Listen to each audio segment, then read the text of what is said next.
निम्नलिखित पर टिप्पणियाँ लिखिए। खोज और निरीक्षण।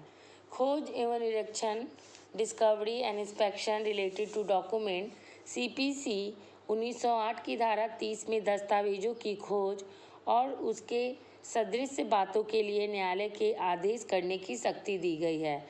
इससे संबंधित आदेश 11 नियम 1 में दस्तावेजों के प्रकटन और खोज अर्थात प्रकटीकरण के संबंध में उपबंध किया गया है। दस्तावेजों के निरीक्षण के संबंध में आदेश 11 नियम 3 में उपबंध किया गया है। धारा 32 में व्यतिक्रम के लिए सस्ती का उपबंध है। धारा 32 में यह प्रावधान किया गया है, यदि कोई व्यक्ति प्रकटीकरण आदि के लिए निकाले गए सम्मन के पालन में उपसंजात होने में व्यतिक्रम करेगा तो न्यायालय उसकी गिरफ्तारी के लिए वारंट निकाल सकेगा, उसकी संपत्ति को कुर्क एवं विक्रय कर सकेगा, उस पर 5,000 रुपये से अनधिक जुर्माना कर सकेगा अथवा उससे प्रतिभूति की अपेक्षा कर सकेगा। आदेश 11 नियम 12 के अंतर्गत कोई भी पक्षकार बिना कोई शपथ पत्र हल्फनामा दाखिल किए गए विरोधी पक्षकार को यह आदेश दिए जाने के लिए न्यायालय से आवेदन कर सकेगा कि वह वाद में के विवादास्पद किसी भी बात से संबंधित उस दस्तावेजों को प्रकट करे जो उसके कब्जे या शक्ति में हो। ऐसे आवेदन की सुनवाई के बाद यदि न्यायालय यह समाधान हो जाता है कि ऐसा प्रकटीकरण आवश्यक नहीं है या वाद के उस प्रकरण पर आवश्यक नहीं है, तो वह आवेदन को नामंजूर या स्थगित कर सकेगा या दस्तावेजों के संबंध में कुछ प्रकरण पर आवश्यक नहीं है कि वह आवेदन को नामंजूर या स्थगित कर सकेगा या दस्तावेजों के कुछ वर्गों के संबंध में न्यायालयों या सीमित रूप से ऐसे आदेश दे सकेगा जैसा कि वह स्वविवेक में ठीक समझे, किंतु जब तक वाद के समुचित रूप से निपटारे या वाद व्ययों से बचत करने के लिए आवश्यक ना हो, तब और उस सीमा तक वह ऐसे प्रकटीकरण के लिए आदेश नहीं देगा। दस्तावेजों के प्रकटीकरण के लिए न्यायालय को उपरोक्त रीति से आदेश होने पर विरोधी पक्षकार परिशिष्ट ग के प्रारूप 5 में जिससे परिस्थितियों के अनुसार आवश्यक फेरफार किया जा सकता है अथवा शपथ पत्र में उत्तर देते हुए उन दस्तावेजों का उल्लेख कर सकेगा जिनको पेश करने में वह आपत्ति करता हो। नियम 13। किसी समाचार पत्र के विरुद्ध अभिलेख, लाइबल अथवा अपवचन के मामले में उसे अंतिम अवस्था पर उस सूचनाओं के प्रकट करने के लिए विवश नहीं किया जा सकता जिनके आधार पर कोई मानहानिकारक लेख अथवा समाचार प्रकाशित हुआ है। प्रस्तुत नियम भारत के संबंध में भी लागू होता है।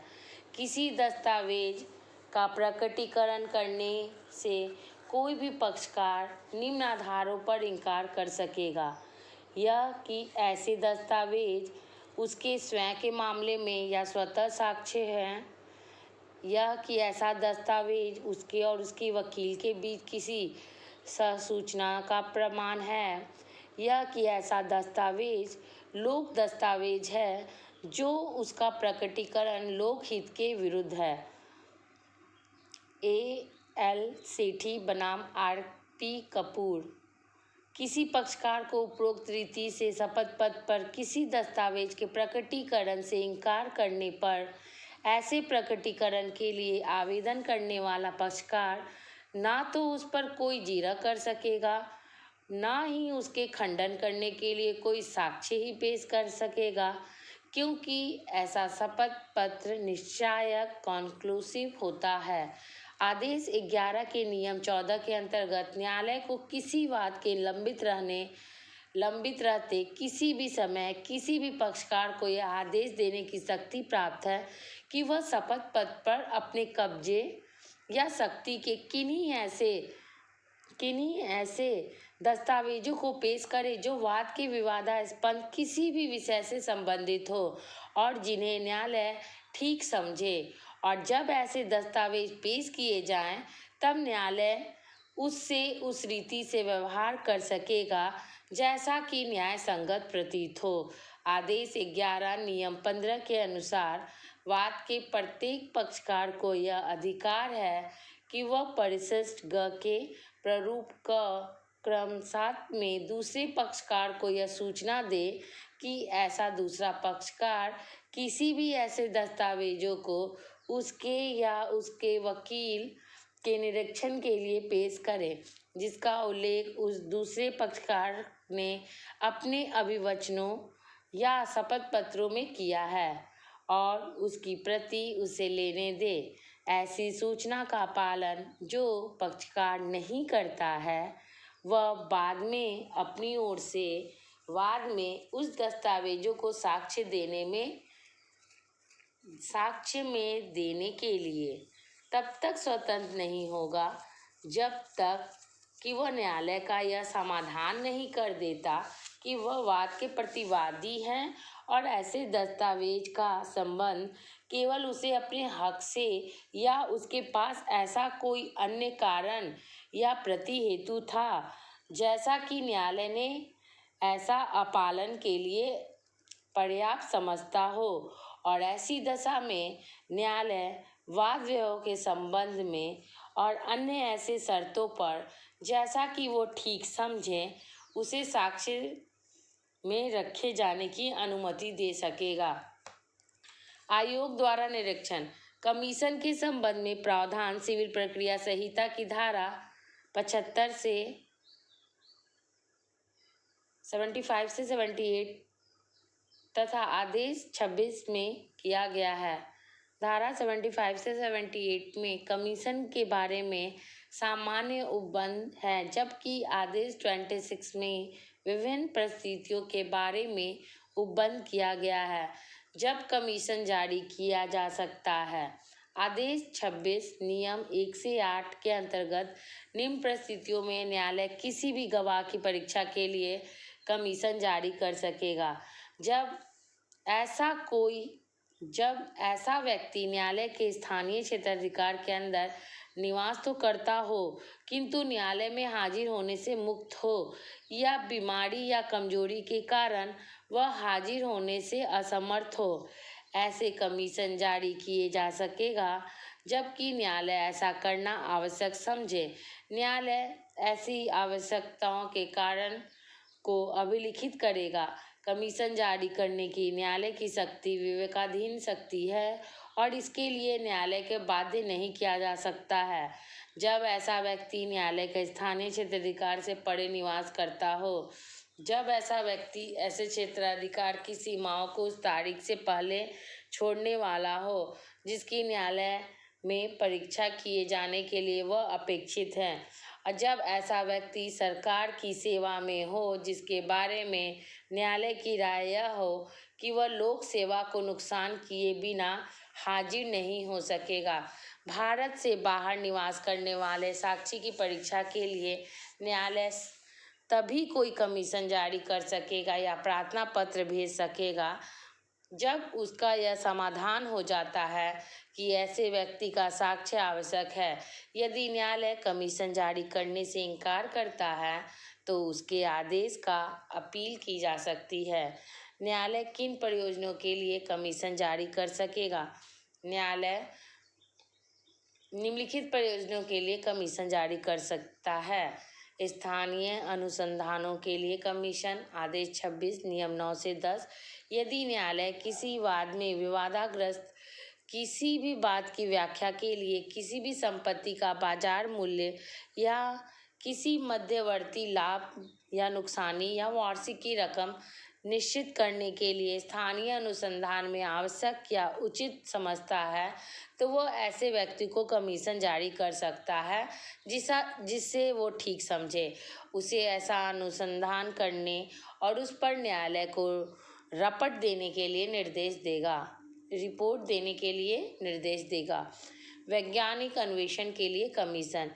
जहां किसी वाद में किसी वैज्ञानिक अन्वेषण के बारे में ऐसा प्रश्न उठा हो कि न्यायालय की राय में उसके सामने सुविधापूर्वक संचालित न किया जा सकता हो, वहां वह ऐसे व्यक्ति को जिसे वो ठीक समझे ऐसे प्रश्न की जांच करने, उस पर न्यायालय की रिपोर्ट देने हेतु निर्देश देते हुए कमीशन जारी कर सकेगा। आदेश 26 नियम 10 का ए अनुसचिवीय कार्यों करने के लिए कमीशन। जहां किसी वाद में किसी अनुसूचीय कार्य करने के बारे में कोई प्रश्न उठा हो जिसको सुविधापूर्वक न्यायालय के सामने उसकी राय में नहीं किया जा सकता हो, यदि न्यायालय की राय में कमीशन जारी करना न्यायालय के हितों में आवश्यक हो, तो वह ऐसे कारणों से अभिलिखित करते हुए व्यक्ति को जिसे वो ठीक समझे कमीशन जारी कर सकेगा और उसका ऐसा कार्य करने के पर न्यायालय रिपोर्ट देने की निर्देश दे सकता है। आदेश 26 नियम 10 का बी चल संपत्ति के विक्रय के लिए कमीशन। जहां किसी वाद में उसके अवधारण के लिए लंबित रहते हुए उसकी अभिरक्षा में किसी ऐसे चल संपत्ति का विक्रय किया जाना जरूरी हो जाता है जिसको सुविधापूर्वक सुरक्षित न रखा जा सकता हो, वहां न्यायालय के हित कारणों और अभिलिखित करते हुए ऐसे व्यक्ति को जिसे वो ठीक समझे कमीशन जारी कर सकेगा, उसको ऐसा विक्रय संचालित करने का और उस पर न्यायालय की रिपोर्ट देने का निर्देश दे सकेगा। आदेश 26 नियम 10 का सी लेखाओं की परीक्षा करने के लिए कमीशन। जिस वाद में लेखाओं की परीक्षा या समायोजन करना आवश्यक हो, उसमें न्यायालय ऐसे व्यक्ति को जिसका वो ठीक समझे कमीशन जारी कर सकेगा और उसको ऐसी परीक्षा या समायोजन करने का निर्देश दे सकेगा। आदेश 26 नियम 11 विभाजन करने के लिए कमीशन। जहां विभाजन के लिए प्रारंभिक डिक्री पारित की जा चुकी हो, वहां न्यायालय ऐसा किसी मामले में जिसके लिए धारा 54 में उपबंध नहीं किए गए हों, ऐसे व्यक्ति को जिसे वो ठीक समझे ऐसी डिक्री में घोषित अधिकारी के अनुसार विभाजन या पृथक्करण करने के लिए कमीशन जारी कर सकेगा। आदेश 26 नियम 13 से 14 सिविल प्रक्रिया संहिता संशोधन अधिनियम 1999 द्वारा एक नया नियम 4 का ए जोड़ा गया, जिसके प्रावधानों के अनुसार उपरोक्त नियमों के अलावा भी न्यायालय किसी वाद में न्याय के हित में या मामले के शीघ्र निपटाने के लिए किसी अन्य कारण से अपनी अधिकारिता की स्थानीय सीमाओं के भीतर निवास करने वाले किसी व्यक्ति को परिप्रश्नों पर अन्यथा सिविल प्रक्रिया संहिता 1908 की धारा 80 के अंतर्गत निम्नलिखित में लीगल नोटिस की अनिवार्यता समझाइए। सिविल सूट और रीट अधिकार क्षेत्र यदि कोई हो। सिविल सूट सीपीसी 1908 की धाराएं 79 से 82 तथा आदेश 27 में सरकार या लोक प्राधिकारियों के द्वारा या विरुद्ध उनकी पदीय हैसियत में वाद के संबंध में उपबंध किया गया है। धारा 80 में सरकार के विरुद्ध वाद संस्थित किए जाने से कम 2 माह पूर्व सूचना दिए जाने की अपेक्षा की गई है। दयानंद बनाम स्टेट AIR 2001 के बाद में यह निर्णय दिया गया है कि जहां सूचना आवश्यक हो वहां सूचना देना चाहिए। यह आज्ञापक मैंडेटरी है। सूचना के अधिकार का त्याजन केवल उस पक्षकार के द्वारा ही किया जाना चाहिए जिसके लिए यह उपबंधित किया गया है। यदि सूचना 2 माह से कम अवधि की दी जाती है या नहीं दी जाती है तो वाद इस आधार पर निरस्त कर दिया जाएगा। सूचना वहां आवश्यक नहीं होगा जहां शीघ्र और अविलंब अनुतोष आवश्यक है। धारा 80 के सब क्लॉज 2 वादों में संशोधन पर सूचना आवश्यक नहीं है। धारा 80 की आवश्यक सूचना न देने पर प्रतिवादी लिखित कथन में आपत्ति उठा सकता है। जहां पर प्रतिवादी ने अपने मूल लिखित कथन में सूचना न देने की आपत्ति उठाया है तथा विचारण न्यायालय इसके विवादक बन चुका है तथा यह आवश्यक नहीं है कि प्रतिवादी अपने संशोधित लिखित कथन में पुनः इसको उठाए। बिशन दयाल एंड सन्स बनाम स्टेट ऑफ उड़ीसा। रीट अधिकार क्षेत्र यदि कोई हो, याचिका वाद में परिभाषा में नहीं आती है। याचिका यानी रीट वाद की परिभाषा में नहीं आती है, इसलिए इसमें धारा 80 के सब क्लॉज 1 को सूचना दिया जाना आवश्यक नहीं है। निम्नलिखित पर टिप्पणियां लिखिए। आदेश की सूची जो कि अपीलीय है।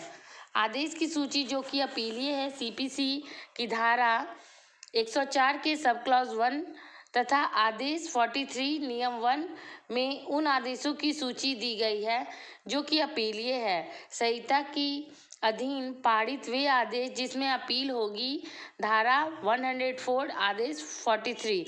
संहिता की धारा 104 की क्लॉज 1 के अनुसार संहिता के अधीन पारित निम्न आदेशों से अपील होगी। धारा 35 के क के अधीन आदेश, धारा 91 या धारा 92 में निर्दिष्ट प्रकृति के वाद दायर करने की अनुमति देने से इनकार करने वाले आदेश, धारा 95 के अधीन आदेश।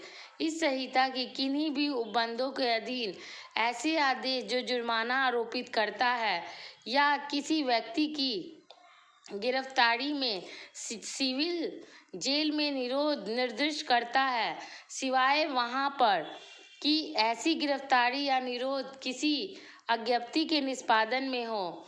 नियमों के अधीन दिए गए ऐसे कोई आदेश जिनकी अपील नियमों द्वारा अभिव्यक्त रूप से अनुज्ञात हो और अन्य किन्हीं आदेशों की अपील सिवाय जैसा कि संहिता या किसी तत्समय प्रवृत्त विधि द्वारा अभिव्यक्त रूप से उपबंधित किया गया हो या नहीं होगी।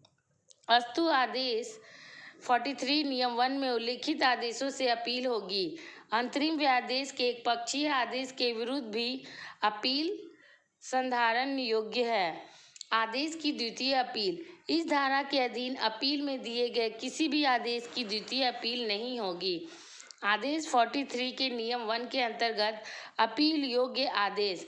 संहिता के आदेश 43 के नियम 1 के अंतर्गत कतिपय ऐसे आदेश का उल्लेख किया गया है जिनमें अपील की जा सकती है। ये आदेश निम्नलिखित हैं। आदेश 7 के नियम 10 के अंतर्गत किसी वाद पत्र को उचित न्यायालय में लौटाने का आदेश। आदेश 9 नियम 9 के अंतर्गत ऐसे किसी आवेदन पत्र को अस्वीकार करने का आदेश जो वाद की खारिजी यानी डिसमिसल को अपास्त सेट असाइड करने के लिए ऐसे मामलों में जिनमें अपील होती है दिया गया है। आदेश 9 नियम 13 के अंतर्गत किसी ऐसे आवेदन पत्र को अस्वीकृत करने का आदेश जो एक पक्षीय अज्ञप्ति को अपास्त करने का आदेश के लिए ऐसे मामलों में जिनमें अपील होती है दिया गया है। आदेश 11 के नियम 21 के अंतर्गत कोई आदेश। आदेश 21 के नियम 34 के अंतर्गत दस्तावेज के या पुस्तिकाकरण के प्रारूप पर आपत्ति का कोई आदेश। आदेश 21 के नियम 72 या नियम 92 के अंतर्गत विक्रय को आपास्त करने या आपास्त करने से इनकार करने का आदेश। आदेश 21 के नियम 106 के उपनियम के अंतर्गत आवेदन पत्र को अस्वीकार करने का आदेश। आदेश 22 के नियम 9 के अंतर्गत वाद को उपशमन या खारिजी को अपास्त करने से इनकार का आदेश। आदेश 22 के नियम 10 के अंतर्गत अनुमति देने से इनकार करने का आदेश। आदेश 25 के नियम 2 के अंतर्गत वाद की खारिजी को पास करने के आदेश के लिए। आदेश 33 के नियम 5 या नियम 7 के अंतर्गत निर्धन व्यक्ति के रूप में वाद संस्थित करने की अनुमति के लिए आवेदन पत्र को अस्वीकृत करने का आदेश। आदेश 35 के नियम 3 या 4 या 6 के अंतर्गत अंतर्विवेचनीय वादों में आदेश। आदेश 38 के नियम 2 या 3 या 6 के अंतर्गत आदेश 39 के नियम 1 या 2 के ए या 4 या 10 के अंतर्गत आदेश 40 के नियम 1 या 4 के अंतर्गत आदेश 41 के नियम 19 के अंतर्गत अपील को पुनः ग्रहण करने या आदेश 41 के नियम 21 के अंतर्गत अपील को पुनः सुनने से इनकार करने का आदेश 41 के नियम 23 या 23A के अंतर्गत ऐसे मामलों को प्रतिप्रेषित रिमांड करने का आदेश जहां की अपीलीय न्यायालय अज्ञप्ति से अपील होती है। आदेश 47 के नियम 4 के अंतर्गत पुनर्लोकन के लिए आवेदन को स्वीकृत करने का आदेश डिक्री का संशोधन और उसकी अनिवार्यता धारा 152 में निर्णय डिक्री और आदेशों के संशोधन के संबंध में प्रावधान किया गया है। धारा 152 के अनुसार निर्णयों डिक्रियों आदेशों में भी लेखन और गणित संबंधी भूलें या किसी आकस्मिक भूल या लोप में हुई गलतियां न्यायालय द्वारा स्वप्रेरणा से या पक्षकारों के किसी भी आवेदन किसी भी समय शुद्ध की जा सकती है।